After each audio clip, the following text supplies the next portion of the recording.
भाई इंसान अपनी गाड़ी की सर्विस करवाना भी नहीं भूलता, अपने घर की साफ सफाई करना भी नहीं भूलता, यहाँ तक कि अपने जूतों तक की सफाई करना भी नहीं भूलता, लेकिन अपने शरीर की सफाई वो कब करता है? आप सोच रहे होंगे कि भाई हम नहाते धोते तो रोज हैं, तो सफाई तो हो ही जाती है। मैं बाहर की सफाई की बात नहीं कर रहा, मैं भीतर की सफाई की बात कर रहा हूँ, पेट की सफाई की बात कर रहा हूँ। भाई वाघ भट्ट जी ने आयुर्वेदा में लिखा है कि 99% बीमारियां पेट से पैदा होती हैं। चलिए पहले ये समझ लेते हैं कि हमारे पेट से बीमारियां पैदा कैसे होती हैं, और तभी हम समझ पाएंगे कि फिर उस पेट को साफ कैसे करना है।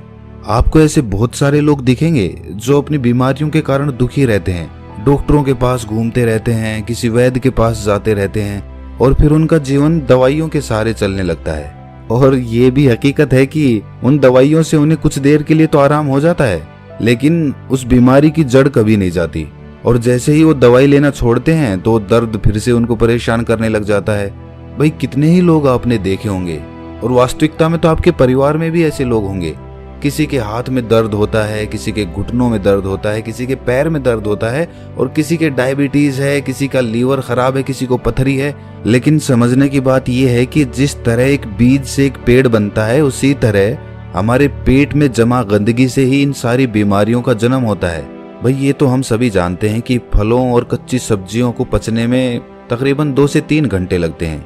वहीं पर अगर हम अनाज की बात करें, जैसे गेहूं या फिर कोई और अनाज, तो उसको पचने में 5 से 6 घंटे लगते हैं। लेकिन अगर हम बात करें मांस या मछली या फिर नॉनवेज की, तो उसको पचने में 15 से 20 घंटे लग जाते हैं। अब जो हम खाते हैं वो किस तरह गंदगी के रूप में हमारे शरीर में जमा हो जाता है, ये बड़े ध्यान से समझना।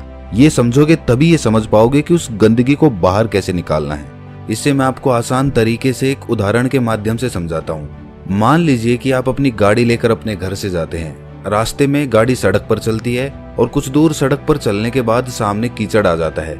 अब जब कीचड़ में से गाड़ी होकर निकलेगी तो उसके टायर पे भी कीचड़ लगेगा, उसका टायर गंदा होगा। अब वो कीचड़ कुछ दूर बाद खत्म हो गया और आप फिर से सड़क पर आ गए। अब फिर से जब गाड़ी सड़क पर चलने लगेगी तो हो सकता है उसका कीचड़ हट जाए, लेकिन वो कीचड़ पूरी तरह से साफ नहीं होता, वो ऊपर ऊपर से साफ हो जाएगा। आप किसी चीज से साफ करेंगे तो भी वो ऊपर से ही साफ होगा, क्योंकि टायर पर जब हम देखते हैं तो उसमें लेयर्स बनी होती हैं, उसमें एक स्पेस बना होता है, एक जगह बनी होती है, और उसमें मिट्टी फंसी रहती है, कीचड़ भी उसी में फंसा रहता है।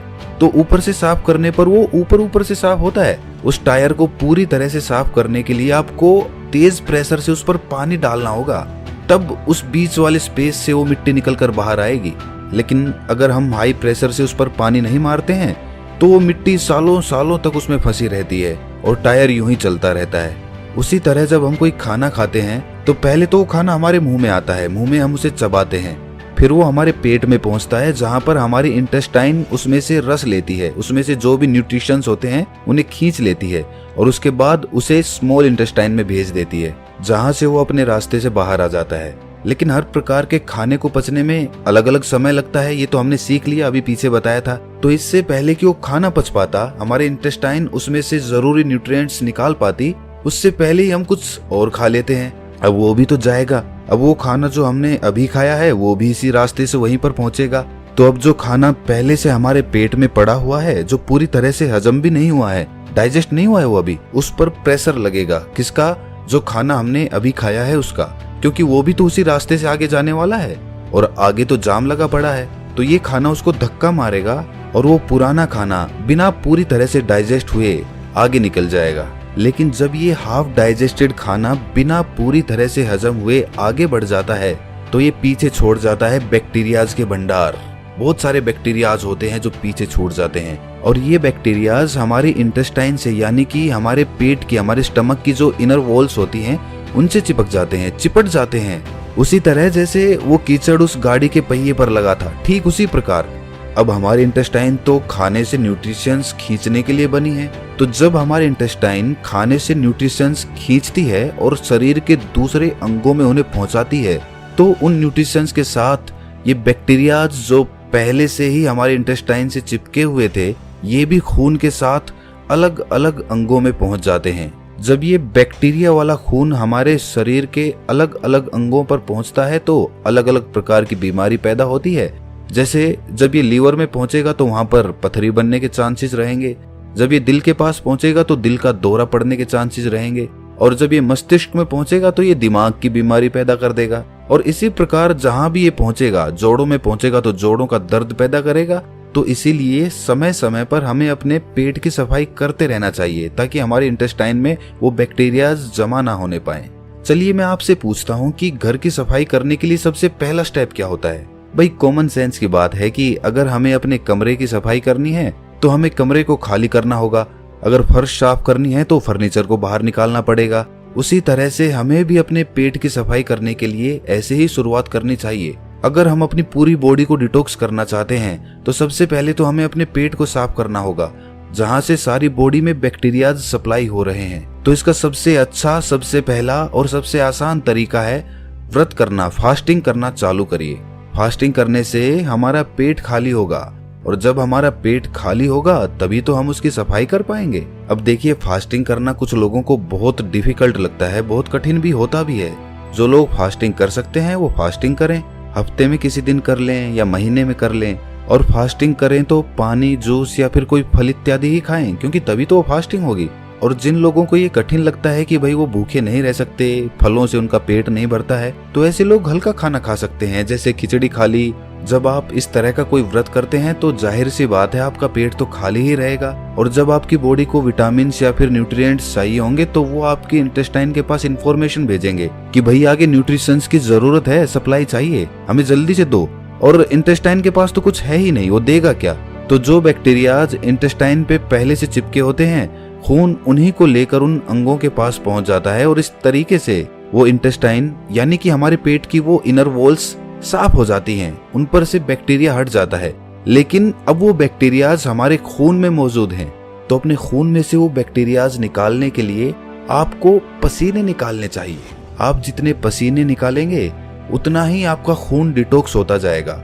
जो हमारी स्किन में छोटे छोटे पोर्स होते हैं ना, जहां से पसीना बाहर आता है, तो उस पसीने के साथ जो हमारे खून में जो अनवांटेड मटेरियल्स होते हैं वो भी बाहर आ जाते हैं। लेकिन एक बात सच बताना, आप में से बहुत सारे लोग ना सोचते तो होंगे कि कल से हम अच्छा रूटीन बनाएंगे, डेली एक्सरसाइज करेंगे, अच्छा खाना खाएंगे और अपने शरीर का ख्याल रखेंगे।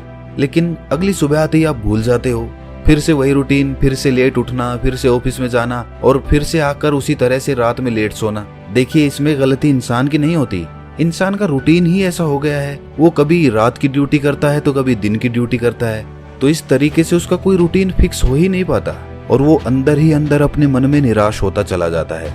भाई किस तरह से एक्सरसाइज स्टार्ट करोगे? टाइम तो मिलता ही नहीं तुम्हें, कैसे अपना ख्याल रखोगे बताओ मुझे। तो दोस्त, इसके लिए विकल्प होते हैं। अगर तुम ध्यान से सोचोगे, दिमाग लगाओगे, तो तुम्हें ऐसे तरीके मिल जाएंगे।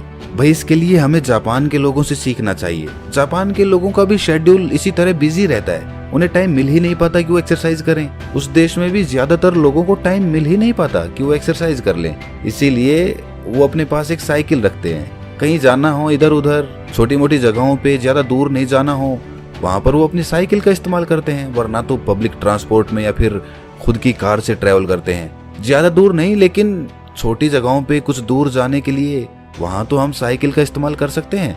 इससे हमारी थाइज में जो पेल्विक मसल्स होती है ना, उन पे बहुत अच्छा काम होता है। साथ में हमारा पसीना भी निकलता है, तो उससे हमारी बॉडी भी डिटॉक्स हो जाती है, और इसके साथ ही कोई पोल्यूशन भी नहीं होता, प्रदूषण से भी हम बचे रह जाते हैं। अगर साइकिलिंग करने में इंटरेस्टेड नहीं हो तो फिर डांस कर लो या फिर रनिंग कर लो, जिस तरीके से भी हो, बस अपने शरीर से पसीना निकालो ताकि आपके जो पोर्स है ना स्किन के, वो एकदम क्लियर हो जाए। होता है उनको जल्दी पकाने के लिए या फिर उन पर कोई रोग ना लग जाए, इसलिए उन पर दवाइयों का छिड़काव किया जाता है। और जब हम उन फल और सब्जियों को खाते हैं तो वो पेस्टिसाइड्स हमारे अंदर, हमारी बॉडी में एंटर कर जाते हैं। तो उन पेस्टिसाइड्स की वजह से हमारे अंदर बहुत सारे बैक्टीरियाज पैदा होते हैं, जिनसे बहुत सारी बीमारियां पैदा होती है। और सबसे बड़ी बीमारी जो उससे पैदा होती है वो होती है कॉन्स्टिपेशन की। कुछ लोगों को हमेशा कॉन्स्टिपेशन रहता है, वो जब भी सुबह बाथरूम में जाते हैं तो उनका पेट अच्छे से साफ ही नहीं होता। इसकी वजह से वो पूरे दिन परेशान रहते हैं, स्ट्रेस में रहते हैं, कुछ भी अच्छा नहीं लगता, कुछ खाने का मन नहीं करता, भूख नहीं लगती।